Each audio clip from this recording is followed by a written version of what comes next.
What is up, everybody? Welcome back to the channel. I'm Zorro. For 7 years, from age 9 to 16, Temujin's family fought a deathmatch against the brutal cold of Burkhan Khaldun. They were starving, freezing, and utterly abandoned. They truly thought they were destined to rot away in the forest as wild men. But just when things seemed darkest, fate dropped a light switch on them, a tiny spark of hope that would ignite a global empire. It was a freezing day up on Buji Cliff. The wind was howling so loud it felt like it would carve Temujin's ears right off as he crouched, sharpening an arrowhead with a stone. Suddenly, bam, bam, bam. 3 low drum beats exploded from the forest, sounding like they came straight from the heavens. Then a familiar ancient voice drifted through the trees. "Little Temujin, you're still alive?" Temujin snapped his head up, almost dropping his arrowhead. Standing there, smiling in the snow, was the old man wrapped in sable furs, carrying a drum on his back.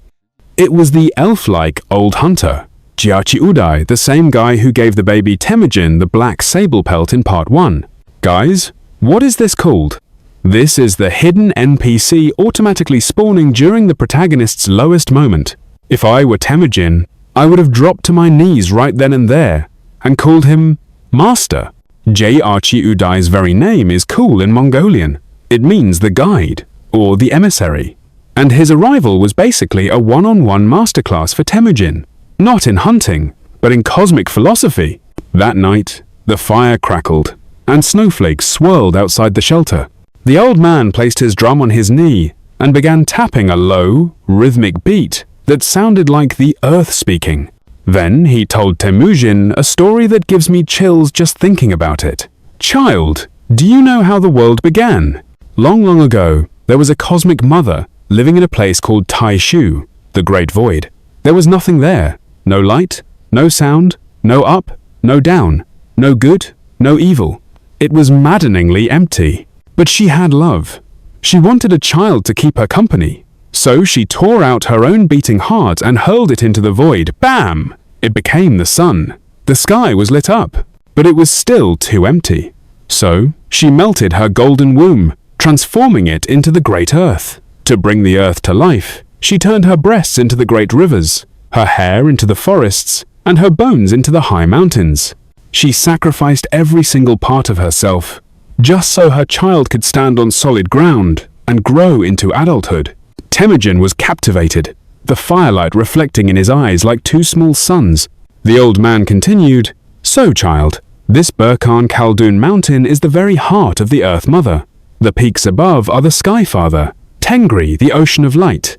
The foot of the mountain is the Earth Mother, Dala, the ocean of water. Light and water meet at the peak, turning into snowmelt, flowing down the rocks, nourishing every blade of grass, every horse, and every person beneath us. See this stone? It's your father's bones, hard and strong. This forest, it's your mother's flesh and blood, rooting and growing. Only through this union of male and female, yin and yang, are we born." Orva?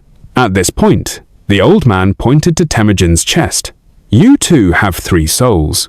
The strong male soul in your bones, the gentle female soul in your flesh, and the fire in your heart, the undying sky soul. When the sky collapses, the sky soul remains. When the body rots, the sky soul remains. Remember this, you are never alone. You stand with the entire heaven and earth behind you."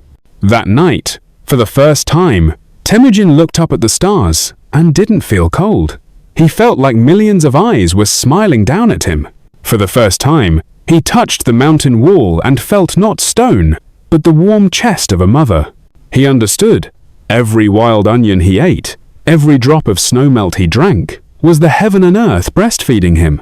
Guys, this moment is huge. Before, Temujin's heart held just one thing, a knife. Now, that knife's hilt is layered with heaven and layered with earth. The fire of revenge is still burning, but it's no longer just for himself. It burns now to honor the mountain that sustained him and the forest that taught him how to live.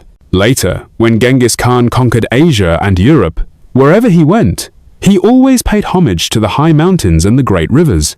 People thought he was superstitious, But he was simply remembering that snowy night when the old hunter beat his drum and told him about the cosmic mother. His entire life became a repayment, a debt to the earth, a debt to his mother, and a debt to arči'udai. So, now, 16-year-old Temujin finally steps out of Burkhan Khaldun, carrying this blade of heaven and earth. What's his first move? Does he immediately seek out the people who abandoned him 7 years ago to settle the bloody score? Or does he go find his 9-year-old fiancée, Berta, whom he hasn't seen in years, and finally hold the wedding? Drop a comment below with your guess. And if you want to see which path Temujin chooses, make sure you subscribe and click the notification bell. I'll catch you guys in the next video. Peace out.